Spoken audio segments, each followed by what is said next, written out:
जी भाटी जी, BJP तो कह रही है हम 370 ले आएंगे। आप बताइए, आप अपनी सीट उतनी कैसे जोड़ेंगे कि इनको रोक पाए?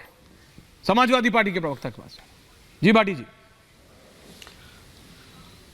ऐश्वर्य कपूर जी, 2024 के लोकसभा चुनाव में एनडीए की और भारतीय जनता पार्टी की बुरी दुर्गति होनी है, बुरी। एनडीए का रथ जो ये सब्जबाग देख रहे हैं, मुंगेरी लाल के सपने देख रहे हैं, ये 150 और 200 के बीच में रुक जाएगा इनका रथ। ज़्यादा से ज़्यादा 200, वरना मैं तो कहूँगा 150। इसकी वजह यह है कि भारत के नागरिकों का हर वर्ग इस जनविरोधी सरकार से नहीं। आपने जब प्रेम शुक्ला को नहीं टोका तो हमें क्यों टोकते हो आप? या तो उन्हें भी टोकते बीच बीच में आप। जितना टाइम उन्हें दिया उससे आधा टाइम हमें दें, लेकिन हमें भी ऐसे ही बोलने थे जैसे उन्हें बोलने दिया। उनका भाषण आपने कराया, उनकी जो है कथा सुनी, प्रवचन सुने, तो हम अपनी बात कह रहे हैं, अपनी बात का उत्तर दिया। भारतीय जनता पार्टी कुछ और बोल रहे हैं। अच्छा कोई नहीं बोलने दीजिए, बोलिए। जी सर, मैं आपसे बोलिए मैं आपके ऊपर कोई है, अच्छा भाटी जी बोलिए ना, कोई एतराज नहीं कर रहा। भाटी जी इतनी ईगो रखना अच्छा नहीं होता है। हाँ बोलिए, चलिए बोलिए, ठीक है। मैं कभी यार ईगो जैसी मैंने कौन सी बात? अच्छा भाटी जी डिबेट करते हैं। अच्छा भाटी जी आप भी पत्रकार रहे हैं, कपूर ने आपसे भी ये पूछा। थैंक यू, बोलिए। नहीं, मैं बोल रहा हूं, अगर बोलने देंगे आप तो मैं बोल रहा हूं, स्पष्ट तौर पे बोल रहा हूं। भारत के नागरिकों का हर वर्ग भारतीय जनता पार्टी के कुशासन से, जनविरोधी नीतियों से, भेदभाव की नीतियों से, नफरती एजेंडा से परेशान है। भारत के किसान सड़कों पे पिट रहे हैं, उन पे गोलियां मारी जा रही हैं, उनके सिर में गोलियां मारी जा रही हैं, और 8-8 दिन तक उनका पोस्टमार्टम नहीं हो पा रहा है। और भारत में नौजवान सड़कों पर है, रोज नौजवान सड़कों पर पिट रहे हैं, पेपर लीक हो रहे हैं, पर्चे बदले जा रहे हैं। ओबीसी के साथ, दलित वर्ग के साथ, अल्पसंख्यक समाज के साथ नौकरियों में भेदभाव किया जा रहा है, उन्हें भर्ती होने से रोका जा रहा है। ये मैं नहीं कह रहा, हाईकोर्ट का आदेश है, केंद्रीय पिछड़ा वर्ग आयोग का आदेश है उत्तर प्रदेश के संदर्भ में।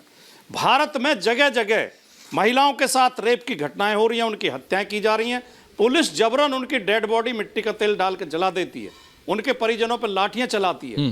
रामपुर में एक दलित लड़के की केवल बाबा साहब की तख्ती लगाना चाह रहे थे, जो हमारे भारत के संविधान के निर्माता हैं, जो भारत रत्न हैं, उनके नाम की तख्ती लगाने पे पुलिस ने गोली मार दी, और गोली मार के उसकी डेड बॉडी नहीं दी घर वालों को, और रात में उसकी डेड बॉडी जला दी गई।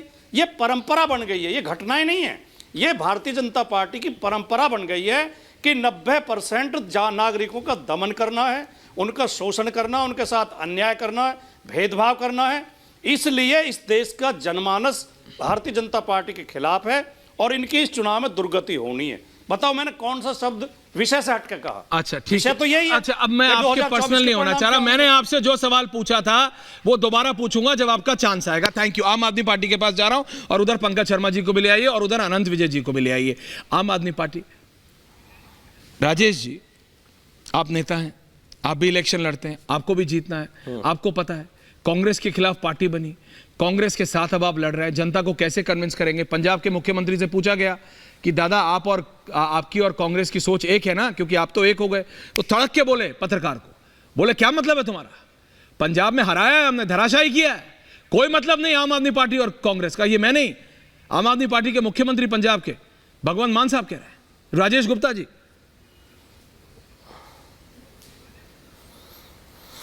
देखिए ऐश्वर्या जी, हर स्टेट की अपनी अलग पोजीशन होती है। पंजाब की अलग है, दिल्ली की अलग है, ठीक है। भाजपा भी जरूरी नहीं है कि किसी पार्टी के साथ में कहीं गठबंधन कर ले तो सब जगह करे। अगर ऐसा होता है तो जेडीयू के साथ में उनका गठबंधन था, है ना, उनके साथ सरकार चल रही थी बिहार में, लेकिन असम में जेडीयू की पार्टी को ही तोड़ रहे थे। तो इस बात को रहने देते हैं। मैं आपने 370 की जो आप पूछ रहे हो कि 370 कैसे आएंगी, लेकिन आप दिल्ली के परिप्रेक्ष्य में देखें तो अभी आपने ही बताया कि 5 सीटें भाजपा अपने सिटिंग एमपी की काटने जा रही है। क्यों काट रही है? क्योंकि वो नहीं जीत रहे। अब क्यों उनकी नहीं जीत पार्टी रहे? उनकी मर्जी, आप काटेंगे तो आपसे भी नहीं पूछेंगे। मीनाक्षी लेखी जी बुरी थी। नहीं, एक मिनट से नहीं, बोलिए पूछेंगे आप। किसी की टिकट सिर्फ 2 मामले में कटती है, या तो एक मिनट मैं बोल लूं सर, टिकट 2 मामलों में कटती है मोटे तौर पे, या तो वो अपने पार्टी के विरुद्ध हो जाए, ठीक है, और या फिर वो हार रहा हो। तो अगर मीनाक्षी लेखी जी हार रही हैं तो या तो मीनाक्षी लेखी जी ने कुछ नहीं करा, तो कैंडिडेट बहुत बुरा था, है ना, और हर बार ये ऐसे ही करते हैं, और या फिर वो मोदी जी की वजह से हार रही हैं। कुछ तो वजह होगी। जो उनको फ्रेश चेहरों के लिए सोचना पड़ रहा है, या वो उस गठबंधन से डर रहे हैं जो कांग्रेस और आम आदमी पार्टी का दिल्ली में हुआ है ना? आप इस बात को ऐसे दिखा सकते हैं कि भाजपा डर गई कि देखिए अपने 5 कैंडिडेट बदल रही हैं, लेकिन एंगल देना भी सिखाएंगे आनंद विजय जी, पंकज जो मर्जी दिखा सकते हैं, मैं तो आपको कुछ नहीं कहूंगा।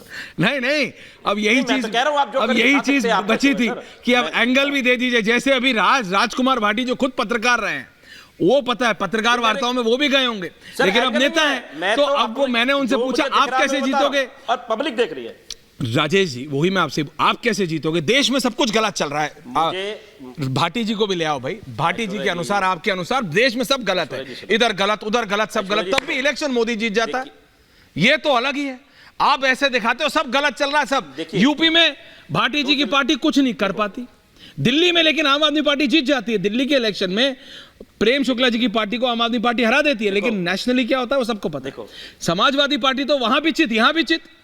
देखते हैं इस बार क्या तीर मारते हैं। अनंत विजय जी एंड पंकज शर्मा जी। अनंत जी बोलिए।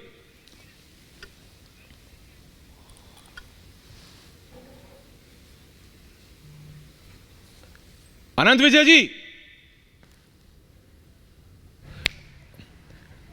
ऑडियो नहीं जा रहा है। पंकज शर्मा जी, नहीं ऑडियो नहीं जा रहा, उनको रीपैच करिए आनंद जी को। पंकज शर्मा जी 2 मिनट ऐश्वर्य ध्यान से मेरी प्लीज बात बोलिए सर। सुनिएगा, क्योंकि आज भारतीय जनता पार्टी के प्रवक्ता प्रेम शुक्ल जी ने एक बहुत गंभीर बात कही है। उन्होंने कहा है कि हम हर बूथ पे 370 अतिरिक्त वोट लाएंगे और इस तरह 370 सीटें आ जाएंगी। एक बात बताइए, देश भर में 11-12 लाख बूथ होंगे, 10 लाख मान लीजिए, तो 370 वोट का मतलब हुआ 37 करोड़ अतिरिक्त वोट।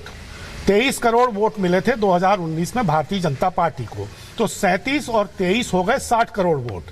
96 करोड़ कुल मतदाता होंगे 2024 के चुनाव में, और अगर 70% मतदान भी हुआ तो 67 करोड़ लोग मतदान करने जाएंगे।